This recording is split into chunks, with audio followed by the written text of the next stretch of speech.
Hello, Austin here. Today's video combines two of my favorite things, and one of the big reasons I made this channel. Action figures and cat people. That's right, action figures and cat people. Normal, so boring. It's Brimstone. Yeah, right, Brimstone. This is an action figure I should have had a long time ago. Kind of always been on my radar. But this was a pricey release, and I've just been waiting for her to go down in price. And for whatever reason, the market on He-Man and the Masters of the Universe, which is what this lovely feline floozy is from, has been dropping. He-Man figures have been going way down in price. I think it may have to do with the new He-Man action figure line at Target and Walmart. Those are really, really nice figures. I don't collect He-Man, but I always envy those collectors because they get such nice toys, and I wish they made 6-inch articulated nice figures like that for the licenses I love, like Shrek or Zootopia, but the world of He-Man could not escape furrydom. No, eventually it would reach He-Man, and we would get this lovely, lovely furry cat lady that, let's be honest, this action figure was made for this channel. A fully articulated, sexy cat lady? Yes. But anyways, this figure was available, I think, at this point 7 or 8 years ago, from Super 7, as part of their Club Grayskull subscription line. So you can't just go to Target or Walmart and buy this figure, sadly. Those are only going to be the Mattel basic He-Man figures. No, this is part of the Collectors Club. You had to pay a monthly fee, and you'd get a figure each month of like a kind of B-tier or obscure He-Man character. And this lady is obscure. So let's talk about Kittrina before we crack her open. Who is this character, and why did it take so long for a design this awesome to get an action figure? Well, she's from the Masters of the Universe cartoon by Filmation. She was in an episode called The Cat and the Spider, which you can watch on YouTube for free, and I did watch this episode shortly before this video. I figure if I'm going to buy the figure, I might as well know a bit about the character. And I will say that episode was, not what I was expecting. A little strange. So basically, Kittrina is part of a race of long-lost cat folk. And He-Man, or rather Prince Adam, He-Man's alter ego, is exploring a temple, and he steals a cat statue because his friend wants to, like, analyze it. And what they don't know is that the cat people are not extinct. They still exist. They just live underneath the temple, and that statue contains an ancient demon that, if the statue is removed, would destroy the entire world. The demon will plunge it into hell, which kind of leaves me thinking, okay, so the cat people live underground beneath the temple to stay hidden. I get that. But the one thing that you wouldn't want on the surface, the statue that unleashes the ancient hell demon, you leave that on the surface unprotected in the abandoned temple. It's like, Also, it's a weird episode because they create this whole cat world. They introduce all these cat characters, and the character of Kittrina here, the lovely, lovely Kittrina, and she's very sassy and feminine and cool. She's an action girl. She's no damsel. She pretty much saves the day at the end. But they never use them again in He-Man. These characters will never appear past this episode, which is super odd. So I have two theories on why they made this strange one. The first theory is that this was a backdoor pilot, that maybe Filmation wanted to make this cat girl a thing, and they wanted like this cat world as a separate show. The second reason the episode was made was the obvious, the furry. And yeah, there's some strange furriness in this episode, because this cat girl, and take a good look at her. Take a good look at this lovely cat lady. Okay, this cat girl wants to bone Battle Cat in the worst way possible.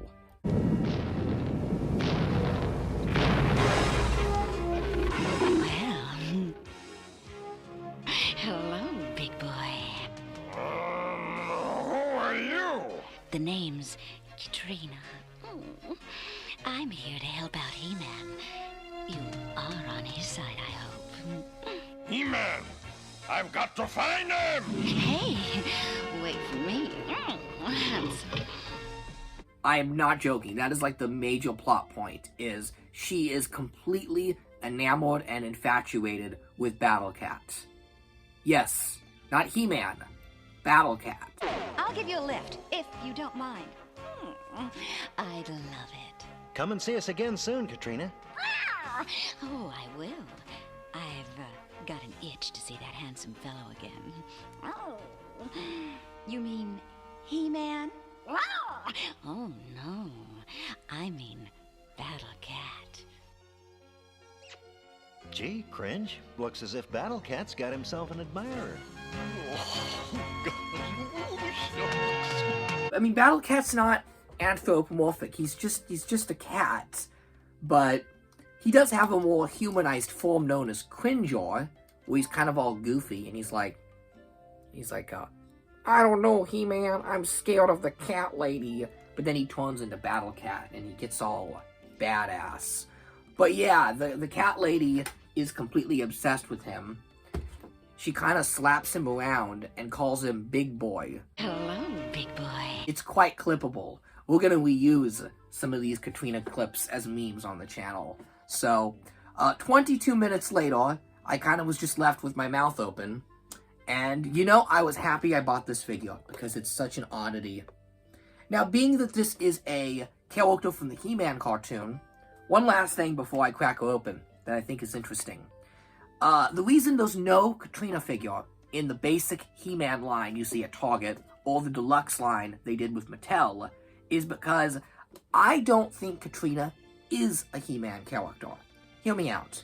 Because this design is so cool that it kind of transcends that one strange episode, you know, where she flirts with the Battle Cat. That aside, He-Man has cool character designs, and a design this good would not go wasted. I could easily see this character being put on store shelves today, simply because her design is so cool that I think kids would buy her.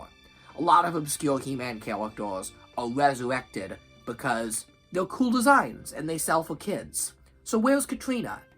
Well, because Kittrina appeared in the Filmation He-Man cartoon, which was owned by Filmation and not Mattel, I think she counts as a Filmation animated character and not a He-Man character. She was only released as part of the Super 7 subscription line, which extensively featured characters from the Filmation cartoon. Even He-Man and Skeletor were done as if they were from the Filmation show. Longtime channel viewers will remember, and furries as well. This is also the case with the Sonic the Hedgehog cartoon. Fan furry favorite Sally Acorn is never featured in any of the product lines. Because she was part of the show, she's owned by Deke Animation and not Sega of America. Well, I think that's the case with Kittrina. I think she's owned by Filmation and has a separate license than He-Man. Also, another funny thing I thought I'd point out, not the first license that Filmation has picked up and thrown a catgirl in. They did the same thing with Star Trek. When they did the Star Trek cartoon, they added in a sexy catgirl named Imress, who sadly to this day has never had a toy. Confusing licensing. One day we're going to get an Imress figure and we're going to review it on this channel. But until then, Kittrina will definitely suffice because she looks quite lovely. I'm going to flip the camera around now and we're going to crack this beauty open. What do you say, Battle Cat? Or should I say, what do you say, big boy? Big fella? Eh? I don't like where this is going. Battle Cat.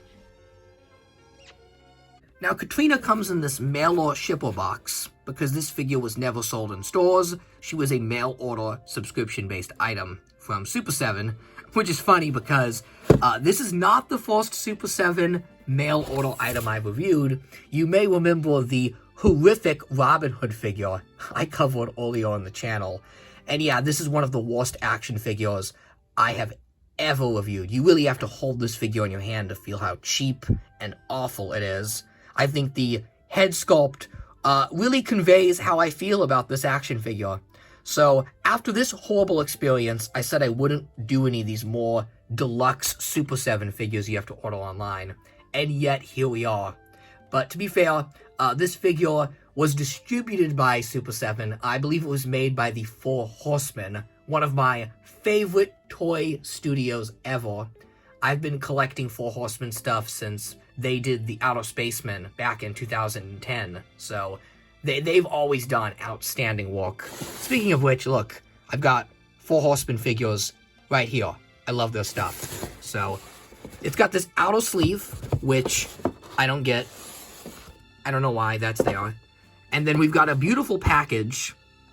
And there's no reason for this figure to be packaged like this, because this is an online-only item that was never going to sit on store shelves. The only reason I could think of is, I know most of the deluxe 6-inch He-Man figures were distributed by Mattel, and those were put on regular retail cards. It's just the Filmation TV characters that Super 7 did. Again, separate license, it's confusing. So, I assume they just did this for the carded collectors, kind of throwing them a bone and saying, hey, if you don't open your toys, we'll make it so the cartoon characters can at least stand by them side by side. So we get a good look at the figure here, and we can already just see from the package that the paint deco is pretty fantastic. It's just solid colors, and actually, come to think of it, there is no paint deco. This is just solid plastic. Look, each piece is plastic. Plastic blue torso, plastic hair. The only deco is like on the eyes and lips, which I don't mind. I don't mind that. Deco can be 50-50 on figures. And while usually I do prefer some weathering and some texture, this character is made to look like an animation cell from Filmation. And Filmation had a very bright, stark style, so I think it works. So on the back, we have this lovely artwork of Kittrina. I think this is like a vector traceover of the show. I will say, kind of a new collecting goal I have now is to get a cell of Kittrina, an animation cell. He-Man cells are pennies on the dollar. They're completely worthless. I've literally seen stacks of He-Man cells at my local flea market. No joke. Like, nobody wants them. But I bet you this character is collectible on a cell, because she's only in one episode, so there's not a lot to draw from. So we have a nice description here that pretty much says what I just told you earlier in the video. Kittrina, a member of the ancient race of cat people that dwell deep within the vine jungle, loyally serves the imposing King Pa. King Pa, that's like a quality furry name right there. She is his most loyal, trusted warrior, and her ability to infiltrate and spy on an enemy is without equal. Her natural feline agility results in her being an incredibly skilled fighter, whilst aiding the heroes to defeat the mighty Grimalkin, that's the demon that's in the statue. Her gusto won over Tila, while her flirtatiousness won over the mighty Battle Cats. I wouldn't say won over. Battle Cat / Cringer is more terrified when she's flirting with him.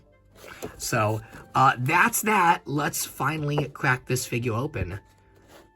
And as usual, we'll do it with the sip of a coffee I'm drinking from my vintage Busch Gardens. What is this? Busch Gardens or Six Flags? Oh, Six Flags, Magic Mountain, okay. And I'm Paul, by the way. Paul the Brimstone. Oh, man, so we're gonna have a sip from this old Six Flags mug, and by the time I drink it, the figure will have been open. Are we ready? Coffee sip time. And we're back. That was a delicious cup of coffee that you will never taste. It was Target brand dark roast. So here is our lovely Kittrina. She comes with a backdrop. The packaging actually opens up to this, which is nice. And she's got some accessories, but we'll get there. Let's look at the figure herself. So instantly, we know the sculpt is really, really good. Something that surprised me is the ears are made of like this bendable material. I hope that would last. Like, I worry that might deteriorate over time. As for the actual plastic, though, she's got a lot of heft to her. Kind of feels like a lot of the Four Horsemen and He-Man figures. Again, very different from this Robin Hood. I could tell you just by holding the two, this feels like a premium action figure, and this feels like a Happy Meal. It's so hollow. So, As for the joints, you know, you've got your, you know, just basic hinges. No butterflies, nothing fancy. But, you know, do you really need Kittrina to have a million joints? I would argue a lot of articulation might ruin this figure, because she shows a lot of skin, and sometimes when you put a lot of joints, it kind of aesthetically ruins the figure. Her torso joint is really nicely hidden. It's, you know, it's right where the boobage is, so she can just kind of bend like that. What you see with a lot of these figures, and this is a pet peeve I have, is they put a joint right across the tummy, which looks horrible. Like, it really ruins the aesthetic. It makes the character look like a robot. So, they were very thoughtful in putting the articulation where the breast is, because she could, you know, do all sorts of agile cat bends and stretches like kitties do. Legs, nicely articulated. Again, basic joints on the legs, but they bend no problem. Like, the figure has none of the joints feel super stiff or super loose. They all just feel decent. And she's been on the package a long time, so I'm impressed it held up. Basic articulation at the feet. Oh, and they all like claw-like. They're not just boring feet. They're a little animal-like. Overall, though, you know, very furry. Quite happy with this one. Behold the best part of the figure, the giant tail. They did not cheap out on this. I love me a good action figure tail. It's not articulated, it's just a basic, you know, swivel. Ooh, like that, just goes in circles. But that is great. See, Super 7 is capable of doing a furry character with a big tail. Because, again, let's go back to Robin Hood, and he has this horrible, mushy tail that's made of this cheap, hollow plastic. It's so hard to describe what this is. It's like a to-go container at a food place. Like, you could push it all the way in and it'll be stuck like that. It's so awful. And it doesn't even match the butt. Oh my god. I'm sorry, I'm ranting about this figure again. I really, really don't like this Robin Hood figure. He goes in the dungeon. Bad Robin Hood. But I'm happy to say that Kittrina, despite being, again, a Super 7 release, was really, really good. Shows what they are capable of. And again, it's from the Four Horsemen, and they never disappoint. They always make cool stuff. So, this figure's a big win, and I'm gonna pose her with all of my furry figures, and I just can't wait to see how she looks with them. I love me some fantasy figures, I love me some furry figures, and cat girls especially, you know. There's not enough regular cat girl figures. I've got Tigra from Marvel Legends, and she's cool. I do like her. But she doesn't have any cat ears, and this one's got ears and like a cat face. So she's even more cat-like than Tigra. So in that sense, she totally beats Tigra. But I can't wait to see those two ladies together for some photos. Now that's gonna be something special. So yeah, is Kittrina a must for any furry? Yes. If you call yourself furry, you gotta have this figure, because she is just so cool. Oh, wait, before I end the review, we've got some accessories. She's got her whip / magic wand from the episode, so it kind of slides right here. She keeps it right by her feet. There we go. And then there's a flame blast effect that you can, I think this attaches to it. Yeah, see? Because it shoots out flames in the episode. I might just use this for other stuff, though. Like, this would look really good inside a dragon's mouth. Stick this in one of my dragon figures, like he's breathing fire.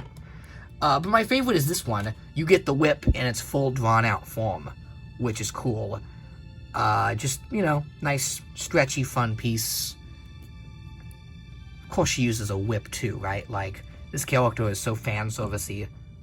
But, yeah, I think she looks great. She's gonna look so wonderful with my other furry figures. Oh, wait a second. We can see some action. Hang on a moment. Here we go. This is what you subscribe to the channel for. She's gonna ride Battle Cat, and she's gonna be like, "Go faster, big boy. I need to go to Taco Bell." Oh, man. Yeah, Kittrina. That's all I have to say. I'm gonna have a lot of fun with this figure. So, let's cut to some of those fun photos I will have taken.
story. I made the mistake of not trusting the people of Eternia just because they were different.